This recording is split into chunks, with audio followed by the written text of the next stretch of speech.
Hello ഞാൻ ഉഷസ് വീഡിയോയിലേക്ക് എല്ലാവർക്കും ഒരിക്കൽ കൂടി സ്വാഗതം. ഇന്നൊരു കുഞ്ഞു സെയിൽ വീഡിയോ ആയിട്ടാണ് കേട്ടോ ഞാൻ വന്നിട്ടുള്ളത്. കലാത്തിയയും കുറച്ച് കലേഡിയുമാണ് ഇന്ന് സെയിലിനായിട്ട് കൊണ്ടുവന്നിട്ടുള്ളത്. ചിലരെല്ലാം വാട്സപ്പിൽ കലാത്തിയ എങ്ങനെ നടുന്നതെന്നും അതിൻ്റെ പോട്ടിംഗ് മിക്സ് എന്താണെന്നൊക്കെ പറഞ്ഞു തരാൻ പറഞ്ഞുകൊണ്ട് മെസ്സേജ് അയച്ചിരുന്നു. അതുകൊണ്ടാണ് ഇങ്ങനെ ഒരു വീഡിയോ ഇടുന്നത്.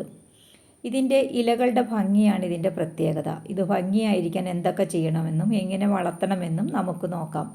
ചില കലാത്തിയ നല്ല ഹൈറ്റ് വയ്ക്കുന്നതാണ്, എന്നാൽ ചിലത് പെട്ടെന്ന് വളരാത്തതുമാണ്, ചെറുതായിട്ട് തന്നെ ഇരിക്കുകയും ചെയ്യും. ഈ പ്ലാന്റ് ഇൻഡോറായിട്ട് നമുക്ക് വേണമെങ്കിൽ സെറ്റ് ചെയ്യാം.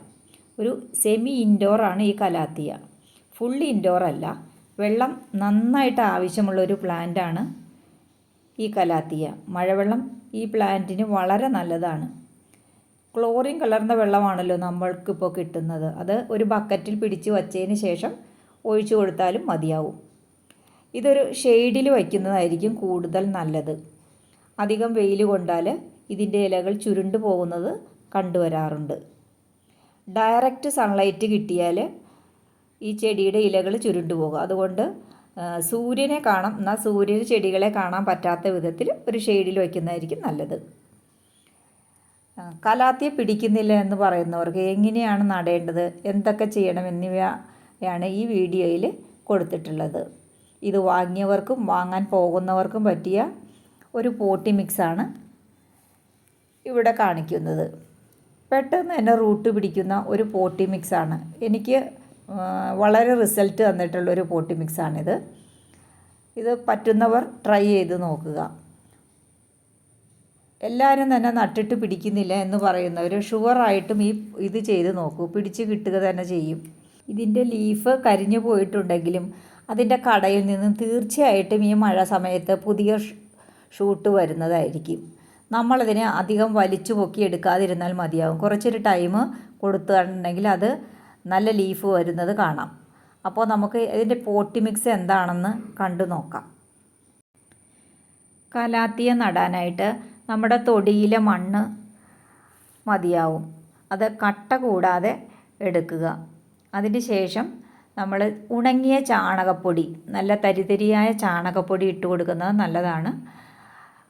ഒരു 1/4 ഭാഗത്തോളം മതിയാവും. അതിനുശേഷം നമ്മൾ ചകിരിച്ചോറ് കുറച്ച് കൂടുതൽ ചേർത്താലും വലിയ കുഴപ്പമില്ല, അത് ചേർക്കുന്നത് നല്ലതാണ്.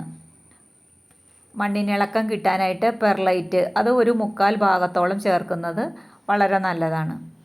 ഏതൊരു പ്ലാന്റ് നടുമ്പോഴും നമ്മൾ ഫംഗിസൈഡ്, സാഫ് എന്ന ഈ ഫംഗിസൈഡ് ചേർക്കുന്നത് വളരെ നല്ലതാണ്. അണുബാധ ഉണ്ടാവാനും വേര് ചീഞ്ഞു പോകാതിരിക്കാനും മറ്റും ഇങ്ങനെ സാഫ് ചേർത്ത് നടുന്നത് നല്ലതാണ്. ഈ പ്ലാന്റിന് കലാത്തിയ മാത്രമല്ല, ഒരു മിക്ക പ്ലാന്റിനും ഞാൻ സാഫ് ചേർക്കാറുണ്ട്. അങ്ങനെ ആവുമ്പോൾ ചെടികൾക്ക് കീടബാധ ഒന്നും വരാറില്ല. ഇതിൻ്റെ കൂടെ വേണമെങ്കിൽ നമുക്ക് വേപ്പിൻ പിണ്ണാക്ക് കുറച്ച് ചേർക്കുന്നത് നല്ലതാണ്. എൻ്റെ കയ്യിലില്ലായിരുന്നു. എല്ലുപൊടിയും ചേർക്കുന്നത് നല്ലതാണ്.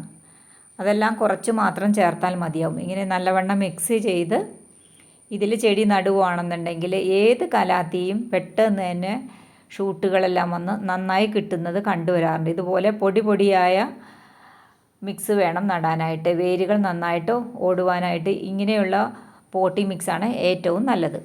നട്ട് കഴിഞ്ഞ് മണ്ണ് നനയുന്നത് വരെ മാത്രം വെള്ളം ഒഴിച്ചു കൊടുത്താൽ മതിയാവും. ഒരു ഷെയ്ഡിൽ വേണം വയ്ക്കാനായിട്ട്. ചെടി നട്ട ഉടനെ യാതൊരു കാരണവശാലും വേറെ വളങ്ങളൊന്നും തന്നെ ഇതിൽ ഉപയോഗിക്കരുത്. പുതിയ ഇല വന്നതിന് ശേഷം നന്നായി വളരാനായിട്ട് 19 ചുവട്ടിലിട്ട് കൊടുക്കുന്നതും 2 ഗ്രാം വെള്ളത്തിൽ തളിച്ചു കൊടുക്കുന്നതും ഇതിന് നല്ലതാണ്. ഈ പോട്ടി മിക്സിൽ നിങ്ങളും ഒന്ന് നട്ടു നോക്കൂ. നല്ല റിസൾട്ടാണ് കിട്ടുന്നതെങ്കിൽ എൻ്റെ കമൻറ്റ് ബോക്സിലൊന്ന് കമൻറ്റ് ചെയ്യണേ. നേരെ നമുക്ക് വീഡിയോയിലേക്ക് പോകാം.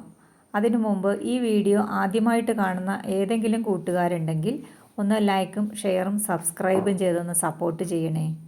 DTDC കൊറിയർ വഴിയാണ് നമ്മൾ പ്ലാൻസ് എല്ലാം അയക്കുന്നത്. ഈ വീഡിയോ മുഴുവനായിട്ട് കാണാൻ ശ്രമിക്കണേ.